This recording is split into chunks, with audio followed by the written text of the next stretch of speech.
We are joined now by Senator Dave McCormick of Pennsylvania. They just had a major AI event, Energy and Innovation Summit. Lots of AI money pouring into the state of Pennsylvania. And Senator, appreciate you joining us. And I know that you have a good, huge, successful business background. And Buck and I were talking about AI writ large. So before we have you dive into the Senate and everything else that you're doing there, I'm just curious, as you look at this through the lens of a business guy, is it, in your mind, AI and its impact going to be transformational on a level like the internet was in the 90s to the culture in the world? Do you think more, less? Where are we? What do you think from a business perspective people should know about AI? Hey, good morning, guys. How are you? I guess good afternoon. Thanks for having me. Yeah, I think this is the next great industrial revolution. I think, and the stakes are so high because it has huge implications for our economic situation, our economic opportunity. It has huge implications for national security. We are in a fight. We are in a battle with China for leadership in artificial intelligence, and if we don't win that leadership battle, we're going to have everything at risk. Our infrastructure, our data, our very way of life. It's that significant. And the case that we made on Tuesday with the president in Pittsburgh was that the intersection of energy innovation and AI innovation is where the future lies, and that America has to win at both. And if we're going to win, we have to win in places like Pennsylvania, because you have to have abundant energy. You have to have natural gas, nuclear power, fossil fuels, all forms of energy. You have to have incredible energy resources. You have to have incredible skilled workers to be able to build that infrastructure. And you have to have the most exceptional technology leadership like we have at Carnegie Mellon. And I guess the last point I'd make, guys, is this is not a we got to win this over the next decade kind of thing. This battle is playing out over the next 6 months, 12 months, 24, 36. This is something that if we don't continue to have leadership, we're going to look back and say we missed the moment. Senator, appreciate you being with us. I've mentioned before that one of my forays into AI was just taking a standard blood test that I'd gotten back with all the different numbers and the rest of it, and loading it in and saying, tell me everything I need to know about all my different markers. And it was fascinating. Not only did it give me incredibly detailed analysis, more so than even what I'd gotten from a pretty long sit down with my doctor about it, but I could do follow-up questions, get incredible deep dive information in real time about anything. So to me, that's just one little test case of how AI, this was all through an AI system, how AI is going to change things. For people out there right now, whether you're working for a mid-sized company, whether you own a car dealership, whether you work at a hardware store, or you're a truck driver, like what are the ways that at a summit like this you can see the world is going to change and the ways that it will affect people in their day-to-day? Let's start with any of the positives before we worry about Skynet, leading us into nuclear war. Like, what are the things that you see really getting better, more efficient, more helpful, and more wealth creation going for people? Well, the funny thing about this is that it's the marriage of this incredible new thinking about algorithms and data and really taking this unique ability to collate all this intelligence in artificial intelligence. But it's the marriage of that with infrastructure, data centers, and new energy capabilities. So at the summit, I guess the one thing that would probably surprise people the most is the fact that this boom is going to have huge implications for blue-collar jobs. So Mike Rowe was there, and he was saying this is unbelievable, because what's happening is that there's going to be this huge demand for welders and steam fitters and pipe fitters and electricians to build out this enormous infrastructure, because AI requires enormous energy. And so energy demand is going to triple over the next 15 years, and that's going to create this enormous opportunity for skilled workers. So I think that's one of the maybe surprising dimensions of it. At the same time, it's also going to put enormous pressure on certain types of white-collar jobs. I just did a couple of AI searches this morning on my positions, just to see what they would say. I said, "What's Dave McCormick's position on Ukraine?" And it laid out in excruciating detail my positions on Ukraine and what we should be doing there. And By the way, accurately in your mind when you this was very extremely accurate. It drew on all sorts of different. You could have written the article. My point is, you could have basically said, if you're a reporter, you could have asked that question, and that would have been 90% of the article.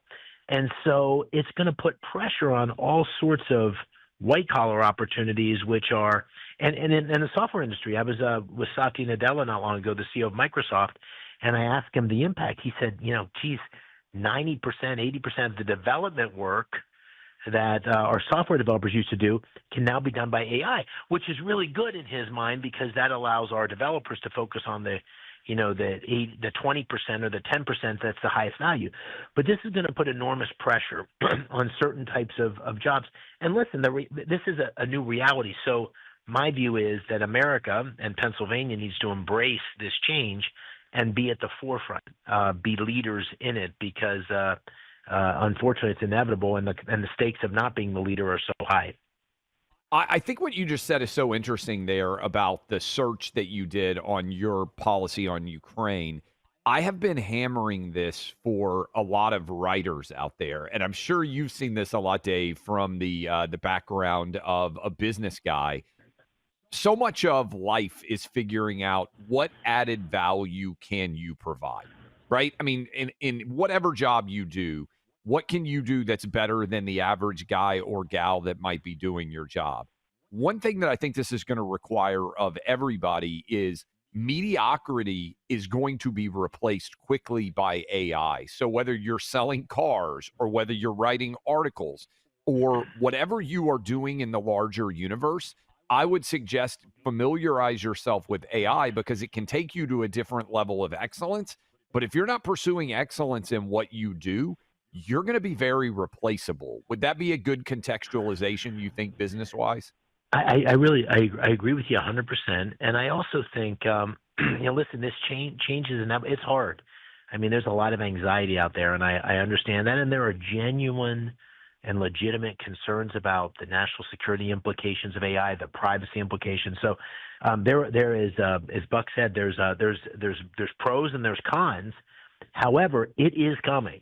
This is an enormous transformation, and I think we need to lean into it and recognize that leadership and controlling our destiny is, we can't put our heads in the sand and think this isn't happening. Controlling our destiny as a nation, as a commonwealth in Pennsylvania, and as individuals is the only way through it. And I agree with you. It's in many ways, AI is going to ensure and enforce even more of a meritocracy, in the sense that those who can contribute unique value, I think, are going to be the beneficiaries of it. And as I said, it's not white.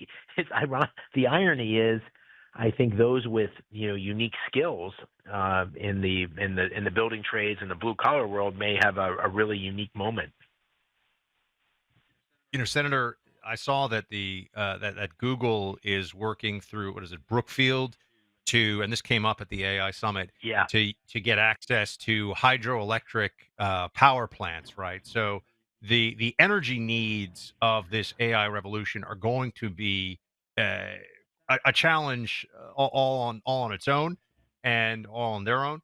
And so I'm just wondering, do we have some sense as to, one, how much of an expansion of the grid we're going to need, and then how is the Trump administration trying to align with not just the idea of drill baby drill, but everything? We're talking nuclear, all of the above, to try to meet what's going to be power needs, a surge beyond anything we've seen before. I mean, guys, this thing was awesome. I mean, I was so proud to be part of it, and it was, we had 60 major CEOs, 20 companies that made announcements, and this was something I had asked the president if he'd be willing to do. Right after I won the election, I said, "Would you come to Pennsylvania?" He had campaigned, in 2017, he had made the famous line that I'm more worried about serving the people of Pittsburgh than the people of Paris. as related to the Paris Accords. So he comes. We invite these CEOs. We have a big chunk of the cabinet there: Secretary Besson, Secretary Lutnick, Secretary Burgum, Secretary Wright, Lee Zeldin, David Sachs. So just this unbelievable collection. And the CEOs there announced $92 billion of investment. Some of these things have been working on for years. Some of these things are brand new out of the blue. $25 billion investment by Blackstone in 2 major data center campuses in northeastern Pennsylvania. And if you look at the investments, they split up, which is instructive to your question, about $36 billion of data centers. There was another $35 billion of energy infrastructure. This is transmission to meet the needs, distribution, operations. First Energy made a huge $15 billion announcement of investing in energy infrastructure because you've got to have the data centers, you've got to have the infrastructure, and you got to have the energy projects. So there was a huge announcements around conversions of coal to natural gas plants. Westinghouse, directly related to the president's executive order on nuclear power, announced a commitment to building 10 new nuclear reactors, $6 billion. So to your question, to make this work, you need investment in data, you need investment in infrastructure, you need investment in production. And Pennsylvania is kind of unique because we're the second largest energy producer in the country, 4th largest natural gas reserves in the world, huge nuclear installed base. Microsoft just did a big deal with Constellation on 3 Mile Island. Who would have thought? So, there's no way to meet this energy demand, which is going to triple in the next 15 years without embracing all forms of energy. That doesn't mean subsidizing them. They've got to be economic, all forms of energy, and then having the infrastructure to make sure that we keep prices low for consumers and that we meet this big surge and create these great jobs for Pennsylvanians. Last question for you, and you can tell me if you think I'm crazy. I know you were at Butler, Pennsylvania. We've talked with you as the 1-year anniversary comes near. We've talked with you about what that experience was like. You've heard gunfire before. You immediately recognized it.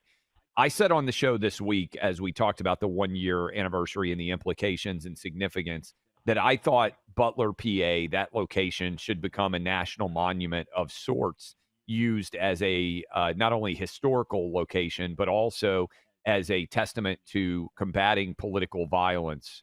Is this a crazy idea, or do you think? Idea. I love it.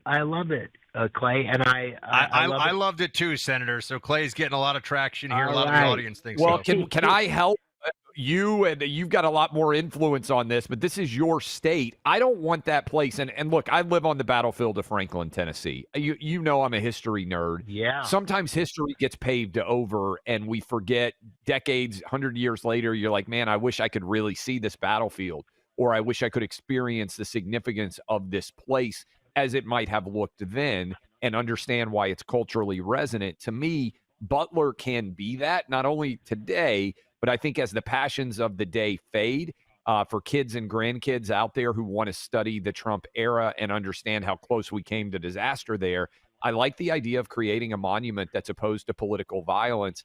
Thankfully, it wasn't a site of political violence. We don't have to be an RFK, MLK, or JFK-like site, but so it's not Dealey Plaza, thankfully. But why not create something that is significant there? I think it's a great idea. I hadn't thought of it, but it's a great idea. And I do think memorializing what happened there, and frankly, you've been a strong voice on this. This is across political parties. Not long ago, we had a arson attack on our governor here in Pennsylvania, who's a Democrat. So we need to speak out clearly and decisively against political violence. And I think memorializing, I say that to people, as you know, I was right there on the stage. Yes. It's like being next to the limousine when Kennedy was shot, the convertible in Dallas. Like this is an iconic moment of American history, and thank God that we missed the sniper missed the president, the assassin missed the president by an inch.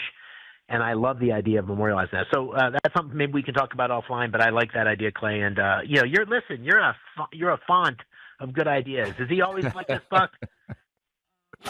He certainly has the confidence for it, I would say. I'm not saying everything is brilliant, but I do have. To me, this is one that does make sense. Poor Buck has to listen to ideas like this all day. But Senator, you can help make this happen. I'd just like to see the site preserved, and I do think it's a worthy idea for generations to come.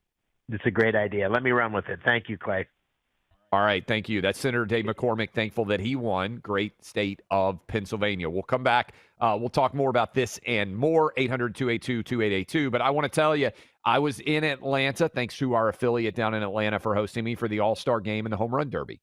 And I hung out with a lot of the executives with Prize Picks. I love these guys. They have built a really great business that just makes sports more fun. Whether you like Major League Baseball, whether you like golf, the British Open, the Open Championship, for those of you who are real sticklers, is underway right now. Going to be a lot of fun, difficult course and conditions over there.